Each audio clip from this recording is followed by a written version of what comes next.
brain. Thank you very much. I'm here to give like the dose of French to this overall workshop. So we're going to talk about tractography-based subdivision. How tractography works, I thought it would be important like to give a little reminder how it works. So the MRI scan is going to measure the diffusion of water molecule inside the brain.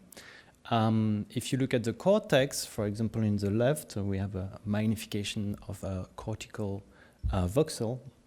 Water molecules going to diffuse aleatory inside the cortex there. And the MRI scan is going to record a signal of this diffusion that we can summarize with a model, which here I use a tensor model because that's the simplest to explain, which look like a sphere because there is no preferential direction of the diffusion of water molecule inside that voxel. On the right, we have the magnification of a white matter voxel, where you can see that the structure is radically different. And axon's going to constrain the diffusion of water into the main direction. So water diffuse inside and outside the axons, but not across them. And we can summarize the signals that are going to be collected by the MRI scan using the tensor model, the exact same model as on the left, which will look like an ellipse, which is deformed according to the main direction of the diffusion of water inside that voxel. So if we follow ellipses and we piece it together one by one, we can draw a line, and if we do it in 3D, we have tubes, and those tubes happen to look like white matter pathways as we know it from axonal tracing and old-fashioned post-mortem dissections. So that's an example of the old post-mortem dissection at the bottom. And people used to freeze the brain to separate bundles and peel off layer after layers, revealing bundles of white matter pathways. At the top, you have the tractography and see like those tracks look alike. That's pretty much what we've been doing anatomically with tractography for the past 10 to 20 years. Now, recently, we moved on to a different question, which was not anymore to try to reproduce the anatomy as we know, but try to collect information about the whole brain connectivity. Here you have an example of all the streamlines that emerge from the occipital lobe, and try to see how this whole connectivity project on different areas of the brain to try to infer subdivision of the lobe you're interested with. Okay. So you can see here a dorsal view where you can see that you have connections. So I'm gonna go through this. Okay.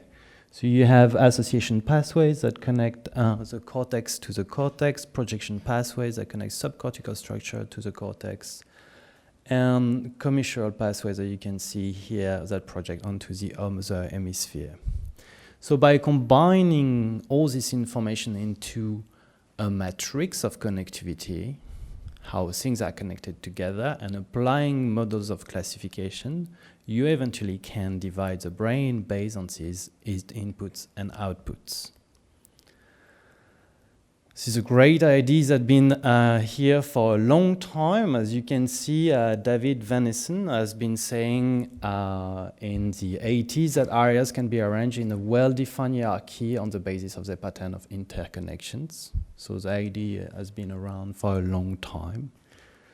Marcel Mesulem, that we will have the chance to have as well in this meeting, said that nothing defines the function of a neuron more than its connection with other neurons.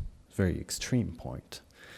And then maybe a little bit wiser, Carl Zilles says that afferent and intrinsic connection, as well as the cellular types and their properties, are the structural basis of a brain region's function. So the idea has been there for a long time. So why don't we have an atlas of the brain divided according to the connections?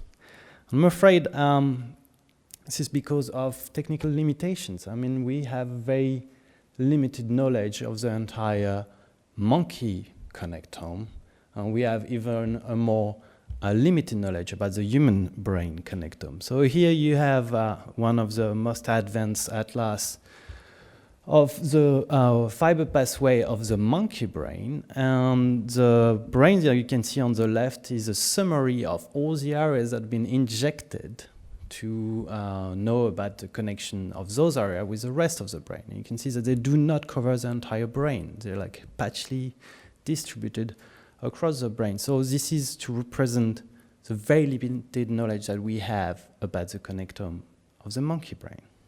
Okay? On the other hand, as I told you, tractography gives you this kind of surrogate of the entire human brain connectome with a lot of errors that come from the resolution that we're using. Remember that when you use tractography, you're doing images that are 2 by 2 by 2 millimeters to infer about the structural organization of axons that are sometimes less than 1 micron. So in the case of crossing, kissing, and fanning, you can't really solve the organization. But still, you gotta start from somewhere, and that's what we do, and that's what many authors have been doing. They've been using tractography to divide the brain, and you have here a summary of some of those studies, including ours. And the idea was to take a region and look at how it connects with the rest of the brain, create a matrix, and apply a statistical models that will separate this region in different areas that show a different pattern of connectivity with the rest of the brain. The models that they use can be really different. So on the top left of the slide, for example, you can see that people just look at the biggest projection from one lobe to a given nucleus, like for example, or a group of nuclei. For example, the thalamus has been divided by doing so, looking at, for example, entire thalamic nucleus received most of the afferents from the frontal lobe.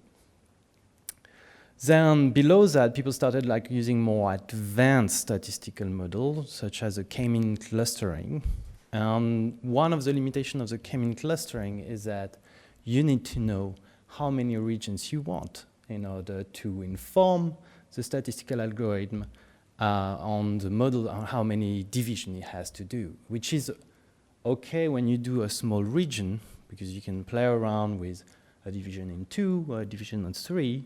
But if you want to go for large areas like the frontal lobe or the entire brain, you cannot test randomly any kind of possible division. So that's why on the right you have, on the top right, you have people that have been doing painstaking, very anatomical work, looking at the projection manually and dividing manually a small structure. And at the bottom right, you have advanced model of classification that includes, for example, principal component analysis, which I will talk about, or spatial eigenmap, which have been developed by Leonardo Celiani, which is right here if you have any question, or hierarchical clustering. So let's try to divide the frontal lobe. So what we did, we took a data set that is available, which is a Human Connectome Project data set, just because it's free and it's very high quality. You have multimodal data that you can further use to assess other questions. A lot of reasons why it's a good way to start from the Human Connectome Project data. So we took 12 participants. Those data sets have 270 directions because they are multi-shells. They use 1,000, 2,000, and 3,000 as a b-value. And they have the awesome voxel resolution of 1.25 cubic millimeter. That's pretty good. And they also include a T1 that we use for anatomical purpose. That is 0.7 cubic millimeters. So with this awesome data set, we applied a simple algorithm, which is a cubal tractography. Why did we do that? It's because we tried many different algorithms, and actually the best segregation was coming with this algorithm. What does it mean in terms of the validity of the other algorithm? I won't go that way today, but we can discuss that further if you're interested after my presentation. And the idea is really to create a matrix of connectivity using a two region of interest approach. So you can see on the right for the tractography, you get this rainbow distribution. on the cortex, on the gray-white interface. And those are all the regions of interest that you pair 2 by 2 to see whether they've been connected or not in terms of a number of streamline or trajectories reconstructed. We also repeated the same analysis with a different data set that we acquired locally for 2 reasons. One, you can run any kind of very advanced statistical algorithm and end up with a result, but never being able to reproduce it on a different data set. It's just by chance, because you have a powerful algorithm, you can get something interesting, but then, you know, if you cannot reproduce it, it has no validity at all. And another reason is that, like, we cannot acquire exactly the same quality data as a human connectome project, so we wanted to see whether we can have the similar results with standard acquisition time and parameters. So here, for example, that's 47 participants, 60 directions with a B value of 1500 and a voxel size of 2 cubic millimeter. The rest is exactly the same in terms of processing and tractography. We decided to do our division in the individual native space. No, not everybody's going to agree on that, but the native space is an important space. That's because we are all different, and when you stretch or constrain your brain to bring it into the MNI space, you make a lot of assumptions on how you register things together, and you do a lot of modification of even the signal of your raw data. So all our parcellation is made in the native space, and we just bring it into the same space at the very end of all the processing. So I frequently ask these questions: how do you create a gray-white interface, and how do you create your region of interest? So now we have a more advanced way to do this, but at that time and for the study I'm going to present to you, what we did, we separate the white matter from the gray matter, slightly inflated the gray matter and do an intersection with a white matter mask, remove subcortical nuclei and multiply it by an image which is a grid that's going to attribute a different number to any kind of gray-white interface it intersect. Based on this number, you can create your matrix in a 2D version.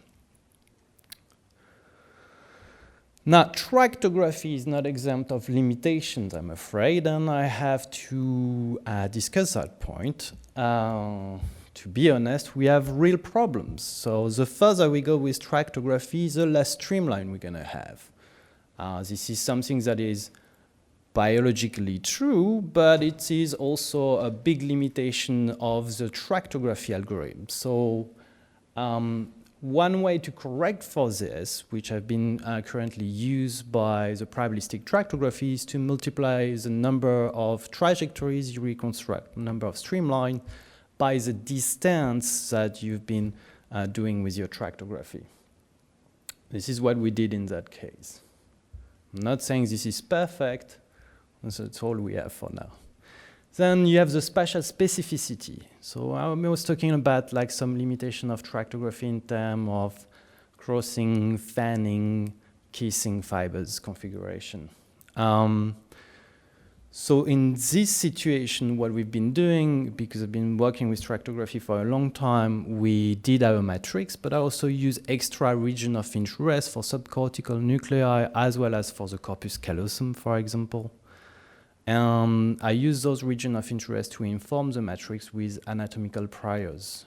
So in other words, for example, for the corpus callosum, you cannot do your division of the cortex based on the structural connectivity information from the opposite hemisphere, because your streamline going to merge together in the corpus callosum and come out on the other hemisphere.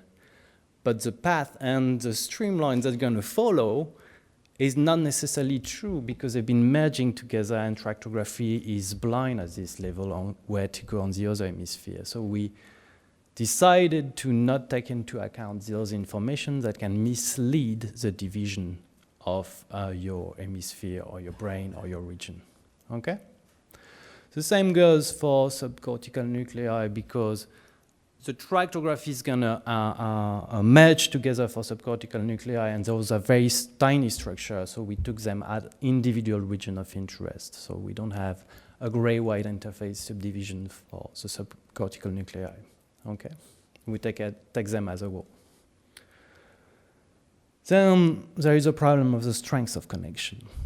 So strength of connection and number of streamline or trajectories is a subject that has been discussed a lot. So in fact, we're not so interested about the strength of the connection. We're really interested in the pattern of connection.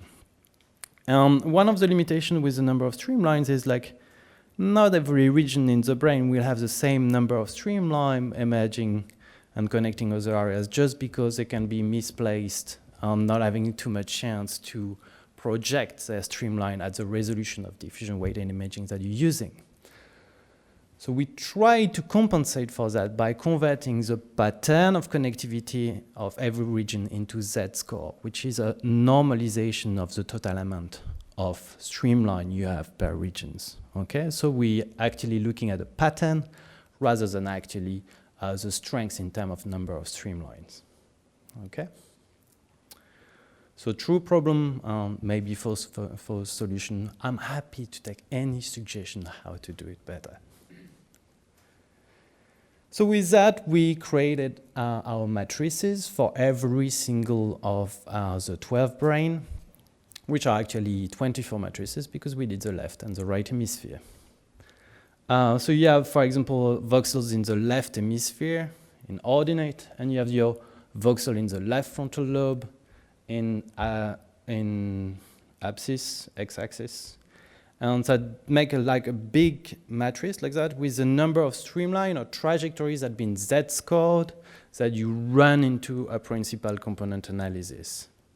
So this, I've been doing it for a long time in SPSS. Do you think that principal component analysis is the same across software? Well, it is not the case. You have a world of options and different kind of algorithm in principal component analysis, and the most advanced way so far that I know how to do it is in SPSS. Particularly, we're using rotation. Rotation is a complex problem because that's a way you permute your data, and in this case, we use a Quartimax rotation, which has the advantage of giving you regions that share approximately the same size. If you go bluntly doing a PCA without all those options on your connectivity matrix, you'll end up with a very big first cluster and then progressively smaller cluster. And this is important things to know, okay? So at that time, I was having my matrix, bring it into SPSS, do the stats, come back, recreate my images manually. It was a nightmare. But fortunately, I'll have some good news at the end of my talk. So this is what the PCA is giving to you. So it's giving you like a lot of components based on the frontal parcellation, and they distribute according to different eigenvalues following a power law. So you can model where you can fit with a power law equation.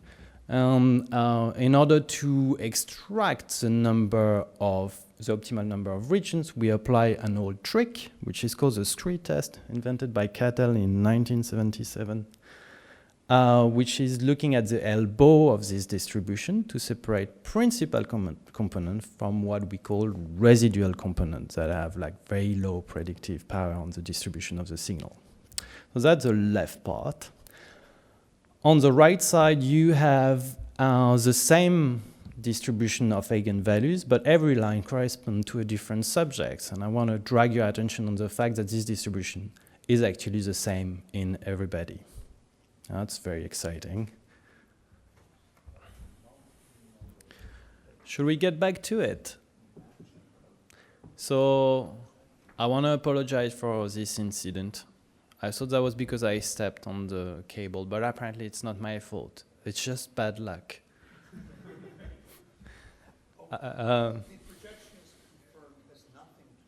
Yeah, that's what they said. It's just the image were too powerful. They burned out the system. So anyway, so where were we?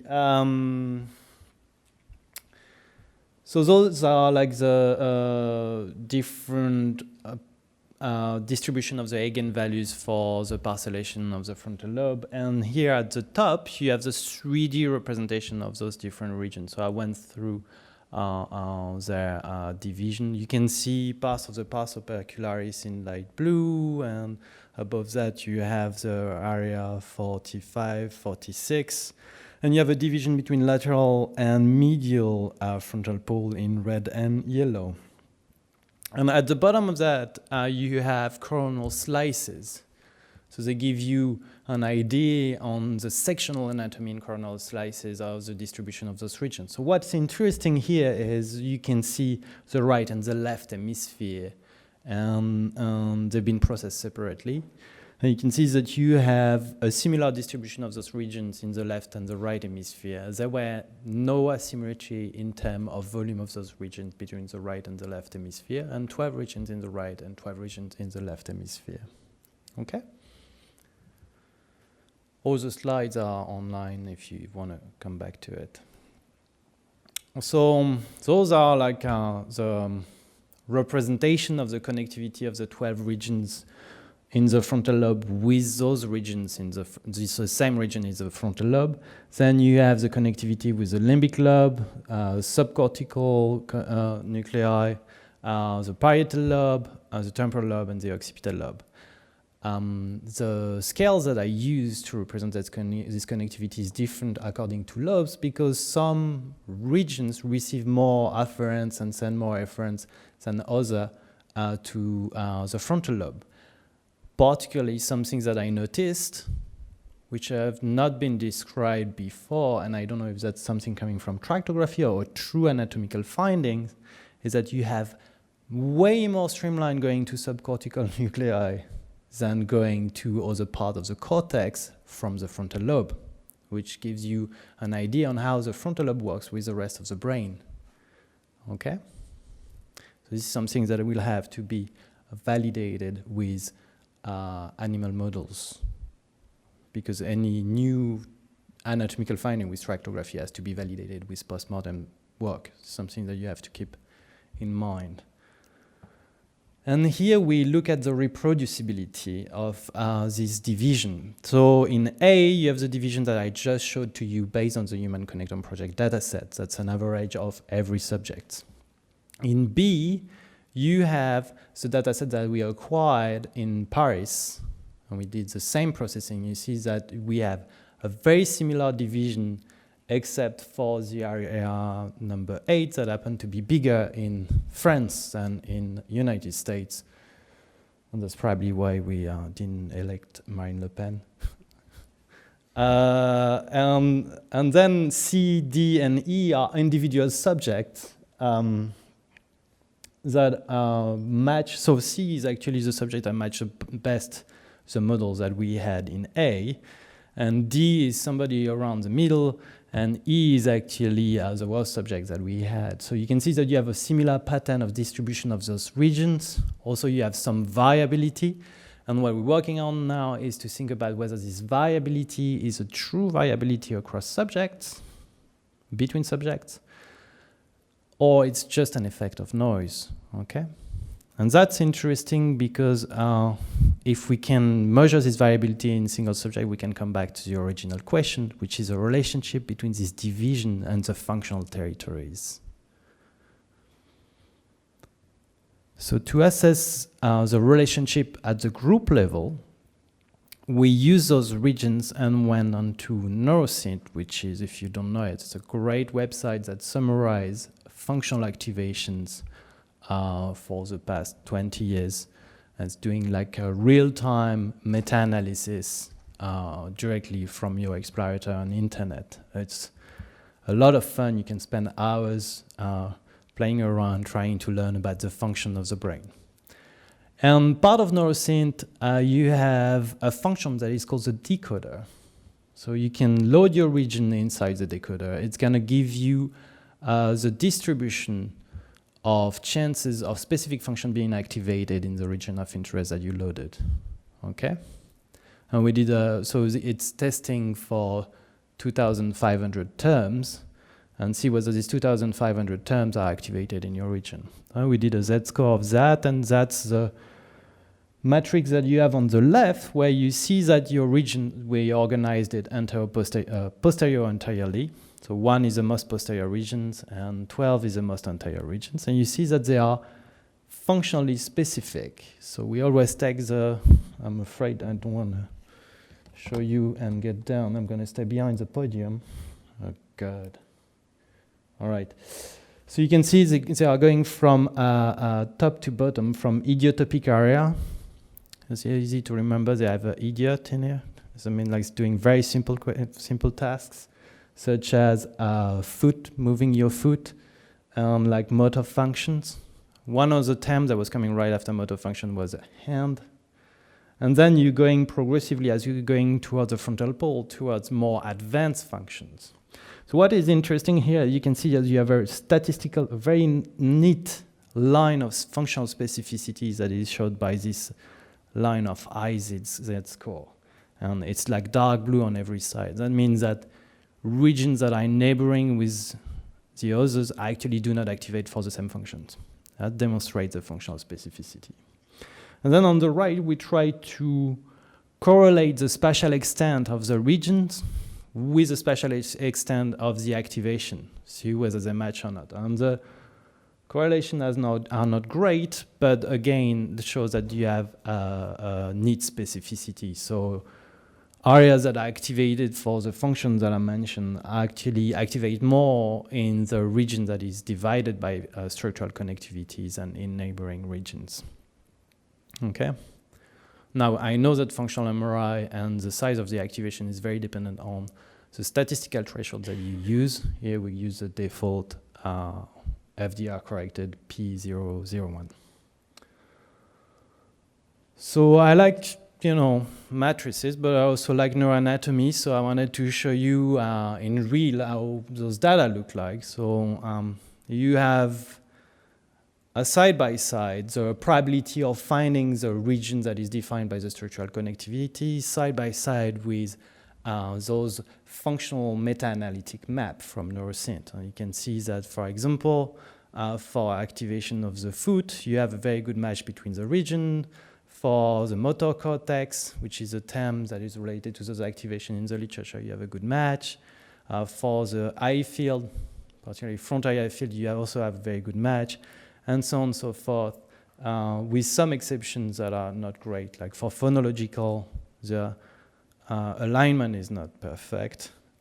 And then you can go on and on until the region number 12, which is for estimation of values.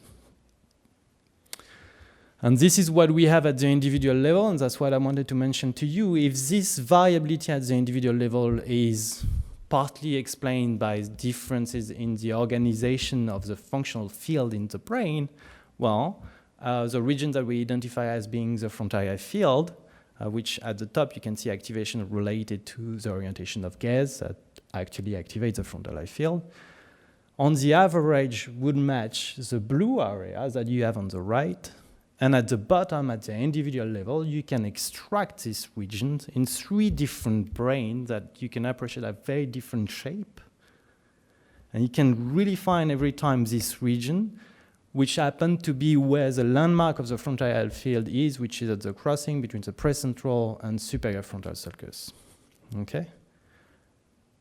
This boundary, the boundary of this region, the questions I will ask in the future, is this boundary really a functional boundary or a statistical boundary?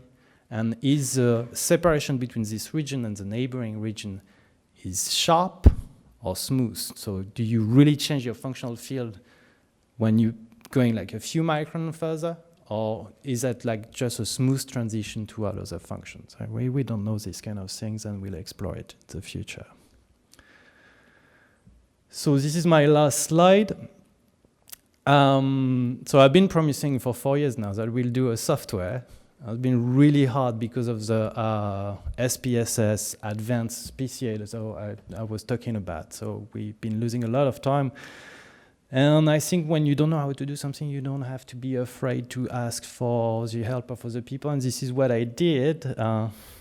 I contacted Daniel Margiles and sent my postdoc and my PhD student in his lab. And with this postdoc, Daniel Margulies helped us to create this new software that will be available this summer to do the PCA on any kind of data you like, not only structural connectivity, which happened to be called Parcellate 3000. I'm very excited about this. It's coming soon. It will be on our website, and it should be available for free this summer. A quick take-home message, because this is an educational course, so I just want give some advice from things that I learned by doing this kind of division of the brain. If you want to divide the brain, or at least divide the brain with structural connectivity, I will advise to start always with an hypothesis. You don't divide the brain to divide the brain. You divide the brain because you want to answer a question. Is the division related to function, or do we have a segregation within the occipital lobe between the what and where pathways? Or, this kind of scientific question. Otherwise, you might get lost in your interpretations, and in the writing of the paper, you will have difficulties to discuss it. Then I'm afraid you need to acquire excellent data. You're not going to do magic if your data are not very, very good signal-to-noise ratio. Tractography is really limited. If you add noise inside that, you can really end up with anything.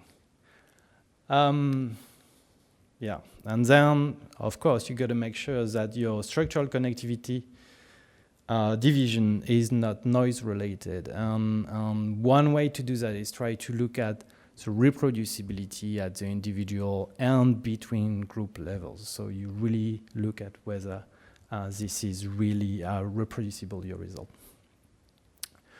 So I will always advise to work in the individual native space before moving to the group stereotaxic space, because moving to the MNI space is a lot of assumption. When you do your normalization or registration to the MNI based on T1, you aligning sulci together. We're not sure that sulci divide functional territory. And by aligning it together, you may not really align territories between subjects. So you add noise. That's what happened. Choose your methods according to your assumptions. This is what we did with, we know limitation of tractography. So we use specific kind of region of interest in the areas that are questionable. Make sure that the result is reproducible across data sets, so I touched a little bit of this before. And do not hesitate to speak with experts. We are at the time of data sharing and science sharing. It is a great time to do research. We can speak to each other and we can do a great work together. So do not hesitate to contact us if you have any question or any member of the panel. I want to thank you for your attention, and I'll take your question if we have any time for this.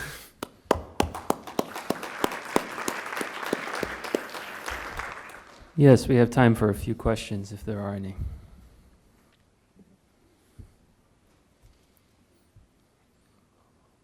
That was great, especially the break in the middle. That was fantastic. So do you think that in the future we'll be, instead of aligning brains based on sulcal anatomy, we'll be aligning brains with each other based on functional or connectivity-based territories? Or parcels, maybe. Yeah. So remind me of the discussion we had yesterday evening. Well, I hope so. We will start aligning brain based on other information. I personally have my favorite. I'd like to align the brain based on the connectivity, and one way eventually to do that will be to project the eigenvalue maps on the entire brain and do a multimodal registration. I didn't try it. Sorry, didn't do that on purpose. I didn't try it yet, so I cannot tell you whether it works or it's all rubbish, but you gotta start from somewhere, and I think that's where I'm gonna start from. Great, thanks. Yeah. So you showed the reproducibility in two different groups. Yeah. I didn't quite get whether you also looked at the reproducibility within the same subject on repeated scans. Yeah, that's a great question. So I actually had already this question, and we didn't have the chance to have repeated advanced tractography scan in a single subject, which we did acquire this year. So we currently testing the reproducibility across different scan in the same subject. This is happening. We're doing it. So there's also a reproducibility data set for the HCP data. So if there's about 50 subjects, I think. I didn't know about that. Yeah, so basically about 50 of the HCP subjects were scanned completely through the protocol a second time. You can process them independently and everything. And Amazing. Yeah. Oh yeah, I'll download that. Great, thank you. Yes, it's like was worth doing this course. The type of the tractography that you used was deterministic or probabilistic? It was, so I use cubal probabilistic tractography. So that's part of choosing the model according to what you want to show. Not that I trust more in probabilistic tractography. It's just probabilistic tractography will give you a more Gaussian distribution of your connections than deterministic tractography. So instead of giving you a yes and no, it's going to give you a yes, no, and maybe. This is advantageous for the PCA. Because just with deterministic tractography, you run your PCA, you'll have too much zeros everywhere, and it's just not going to work. So I had one question for you. So sometimes when you're trying to do parcellation, you have, with multiple modalities, you'll find that they don't always give you the same set of boundaries. For example, you could take area V1, and you might find a consistent cytoarchitecture and myeloarchitecture, find that there's a map of the visual space in V1. But if you were to look at functional connectivity or diffusion tractography, you might find that would have a tendency to put V1 and V2 together, say for the foveal portion and also for the peripheral portion, put them together. And so as some have promoted the idea of, if you want to make a parcellation, you want to maximize homogeneity, say of resting state or of tractography. I just wondered what your opinion was about sort of, if you have conflicts, which wins? So there is no reason why tractography-based parcellation should match cytoarchitectural parcellation, and we have very good example for that. For example, the corpus callosum project on the boundary between V1 and V2, not more on V1 than V2, and this is gonna change the way it divides. The striatum got the same cytoarchitecture. This last time I read papers about the striatum. It's pretty big. And the input and the output of the striatum are different according to where you are in the striatum. The motor cortex is supposed to have the same cytoarchitecture, but you will all agree that the connectivity of the hand has to be different from the connectivity of the face. So if you find differences between parcellations, that's because you're not using the same modality to divide the brain, and you're looking at it from a different angle of perspective. So there is no homogeneity, and you really have to ask, why is there no homogeneity? What am I looking at? Are those boundaries real according to what I'm looking at? So I think we agree on that. It doesn't have to be the same according to the modality you look at. All right, maybe, one more, yes.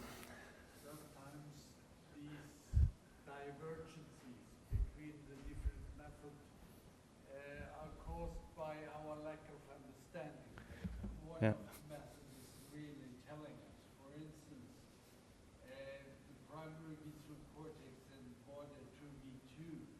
This is the vertical meridian field, exactly, and you can exactly delineate the vertical meridian field by the large pyramidal cells in layer 4, in layer 3C. So if you know that, and this is also where the signal comes electrophysiologically.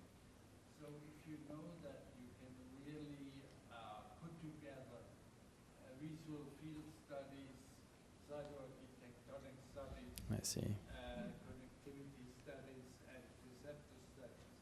Very often these seemingly divergences between the different methods are still interesting fields of research, because we don't understand completely what our Yes, thank you. We good with questions? I'll be here all week, so don't hesitate to grab me and ask me questions if you have any. Thank you.